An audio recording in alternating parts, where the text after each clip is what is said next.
Praise the Lord. இன்னைக்கு டிராயிங்கான Bible வசனம் பார்க்கலாமா? மூக்கும் ஆவிக்குற மூக்கும். இதுக்கு முன்னாடி நம்ம ஆவிக்குற 2 வீடியோ பார்த்துருக்கோம். ஆவிக்குற கண், ஆவிக்குற குருடா இருக்கிறது.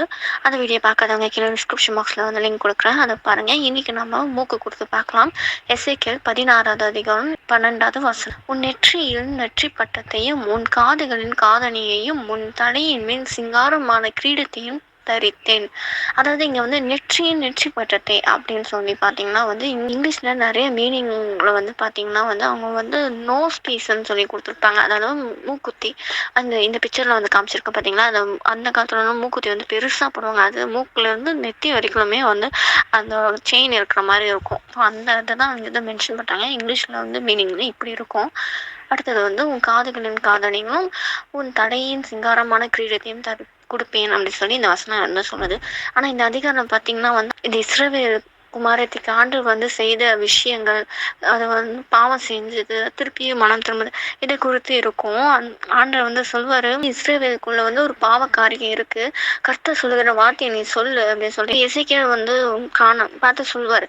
கானான் தேசமே, உன் உற்பத்தியும் உன் பிறப்புக்கும் இடம் உன் தகப்பன் எமோரியர் உன் தாய் ஏத்தீன் அப்படின்னு சொல்லுவேன். நீ பிறந்ததும் உன் தாய் தகப்பன் பேரை சொல்லிட்டு நீ பிறந்த இடம், நீ பிறந்த அப்போ உனக்கு தொப்புள் கொடி அறுக்கப்படவும் இல்லை, நீ சுத்தமான தண்ணீர்னால சுத்திகரிக்கப்படவும் இல்லை, குளிப்பாட்டவும் இல்லை, உப்புனால சுத்திகரிக்கப்படவும் இல்லை, துணியினால சுற்றினும் உன்னை சுற்றி வைக்கலாம் உன்னைய அப்படின்னு சொல்லி நிறைய ஆண்டவர் சொல்றத நிறைய சொல்லிப்பாரு. நம்ம ஷார்ட் அண்ட் ஸ்வீட்டா பார்க்கலாம். நீ பரிகரிக்கப்பட்டவளா இருக்க, ஒரு கண்ணும் உன் பேரில் இருக்காமா இல்லை, பிறந்த நாள்ல அருவருப்பானதுனால நீ வெளியில எரிந்து விடப்பட்டாய். ஆனா கர்த்தர் கடந்து மதிக்கப்படுவதற்கு ஏதுவான இரக்கம் உனக்கு இரக்கம் காட்டினாரு, உன்னை தூக்கி எடுத்தாரு. நீ நிர்வாணமா இருந்த, அசிங்கமா அவமானப்பட்டு இருந்த, ஆனா கர்த்தர் இரக்கம் பாராட்டி உன்னை சந்திச்சாரு, உன்னை தூக்கி நிறுத்தினாரு. உனக்கு வஸ்திரம் உடுத்திட்டாரு, சால்வை கொடுத்தாரு. அதாவது அந்த சால்வை எப்படின்னா எம்ப்ராய்டிங் ஆன ட்ரெஸ் தேய்ச்சதை அவங்க கொடுத்தாரு, சாரி கொடுத்தாரு, உன்னை அலங்காரமாய் மாற்றினாரு. உனக்கு காது கம்பல் போட்டாரு, இந்த மாதிரி மூக்குத்தி வச்சாரு, உனக்கு அலங்காரமான கிரீடத்தை உனக்கு கொடுத்தாரு, உனக்கு ஆகாரம், நெய், தேன் இதெல்லாம் கொடுத்து உன்னை வளர்த்தினாரு.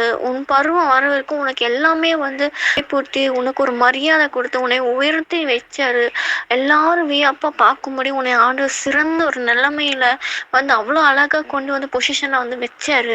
ஆனா நீ என்ன பண்ணனா உனக்குன்னு ஒரு சொரூபத்தை உருவாக்கி, கர்த்தர் நான் உனக்கு கொடுத்த அந்த அணிகள், ஆடைகள் அதெல்லாம் எடுத்து போய் அந்த சொரூபத்துக்கு நீ படையெல்லாம் வச்சுட்ட.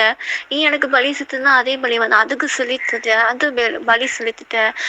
வேசித்தனம் நீ பண்ணிட்ட. நீ பண்ணது நம்ம கூட ஆட்களை நியமிச்சு வச்ச நிறைய பேர் நீ வேலைக்கு வேசித்தனம் செய்யறதுக்கு வேலையை ஆட்களை நியமிச்சு வச்சு அவங்களுக்கு சம்பாதிச்ச கொடுக்க ஆரம்பிச்சிட்ட. நீ நீ கெட்டு போனதுனால, அதாவது கானான் தேசத்துல இருக்க நீ கெட்டு போனது இல்லாம பெலிஸ்தியன் குமாரத்தையும் அசிரியரையும் கல்தியரையும் மட்டுமே அவங்க எல்லாருமே நீ கூட இருந்துட்டு அவங்களும் விபச்சாரம் செயலில் ஈடுபடும்படி செஞ்சிட்ட. உனக்கு சமரியாவும் சோதோமையும் அக்கா தங்கச்சியை அந்த விபச்சார செயலுக்கு உருவாக்கி கொண்ட. எவ்வளோ பாவத்துல இருந்து ஈடுபட்டு இருக்க. நான் உன்னை எவ்வளோ அழகா கொண்டு வச்சேன். நீ இப்படி திசை மாறி உன்னை நீ அசிங்கப்படுத்திக்கிட்டு இருக்க, அவமானப்படுத்தி கொண்டிருக்க, பாவ செயலில் ஈடுபட்டு கொண்டிருக்க அப்படின்னு சொல்லி கர்த்தர் அதெல்லாம் சொல்லிட்டு கடைசியில் கர்த்தர் நியாயம் விசாரத்துக்கு வீடுகள்லாம் அக்னினால எரிய வச்சு நியாயம் திருப்ப கொடுத்து நீ மனம் திரும்பணும் அப்படின்றதுக்காக ஆண்டவர் அங்கே ஒரு பனிஷ்மெண்ட்டை கொடுக்குறத இந்த அதிகாரத்தில் 16வது அதிகாரத்தை வாசிக்கலாம். 62 வசனம் இருக்கு.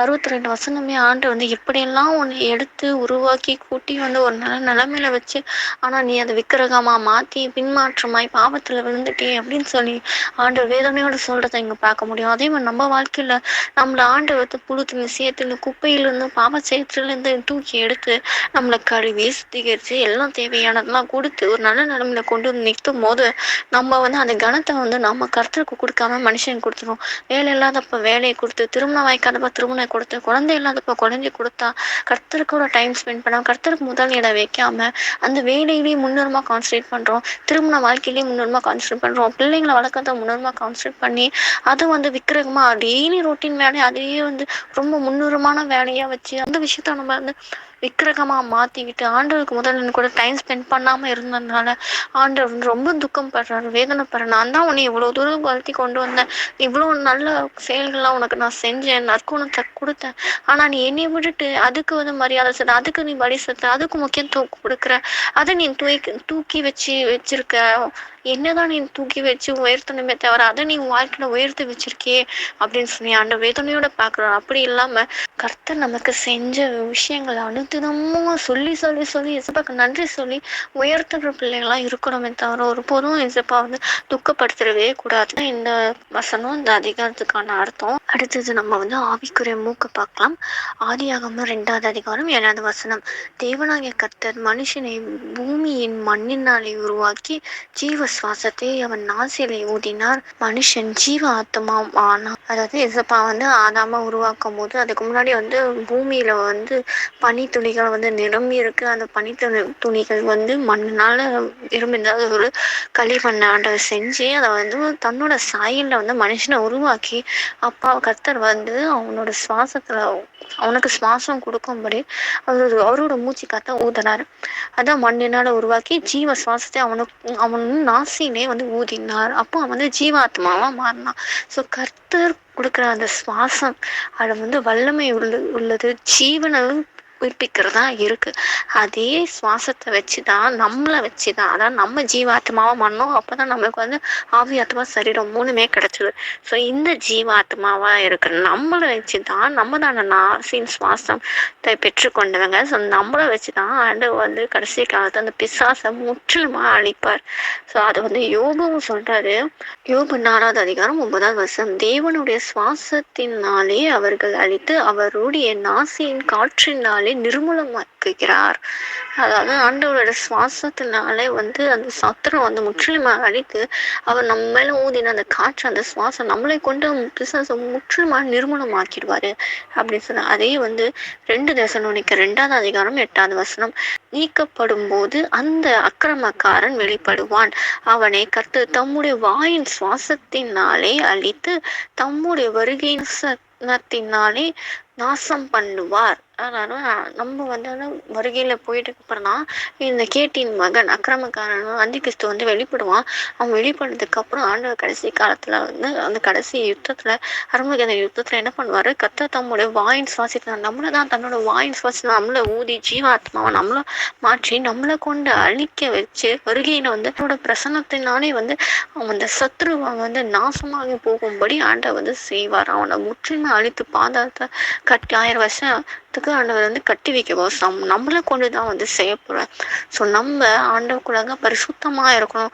நம்மளோட சரீரம் ஆவியாத்மா சரீரம் கர்த்தரை போல இருக்கு இல்லையா? ஸோ அவ்வளவு போல சுபாவம் பெற்றோம்னா நம்ம இருக்கணும். ஆண்டவர் அப்போ கடைசியில தான் நான் வந்து உன்னை கொண்டு நான் பிசாசை வந்து அனுப்பேன்னா கிடையாது. நம்மளை இங்கேயே ஆண்டவர் நியமிச்சு வச்சிருக்காரு. நம்மளை இப்பவே வந்து ரட்சிக்கப்பட்ட ஒருவருக்கும் ஆண்டவர் வந்து அந்த அதிகாரத்தை கொடுத்துருக்கா. பிசாசுக்கு எதிர்த்து நினைச்சிருக்கா. ஸோ நம்ம சுவாசத்தை கூட ஆண்டவர் நமக்குள்ள அந்த சுவாசத்தை வைத்திருக்கா. ஸோ அந்த அதிகாரத்தை நம்ம கொடுத்தா நம்ம கையில எடுத்து அந்த பிசாசை அடிச்சு மேற்கொண்டு ஆண்டவர் நம்மளை கொண்டு அந்த அந்த காரியத்தை வந்து செய்ய விரும்புறார். ஸோ நம்ம வந்து ஆண்டோட வல்லமையை பெற்றுக்கொண்டு அதிகாரத்தை பெற்றுக்கொண்டு அந்த சத்ருவை வந்து மேற்கொண்டு அவனோட கிரியெல்லாம் ஒன்றும் இல்லாம போகும்படி நம்ம வந்து ஆண்டவருக்குள்ள பரிசுத்தமா வாழ நீதியின்படி நடக்க வசனத்தை கீழ்ப்படிந்து நடக்கிற பிள்ளைங்களா நம்ம இருக்க எசப்பாயிட்ட கிருபைக்கு போ. நிச்சயமா ஆண்டவர் நம்மளை கொண்டு அந்த பிசாசோட கிரியைகள் பிசாசு காரியங்கள் எல்லாமே அபமாய் போகும்படி செய்வார். ஆண்டவர்கிட்ட விசுவாசமாக கேட்போம். ஆமென்.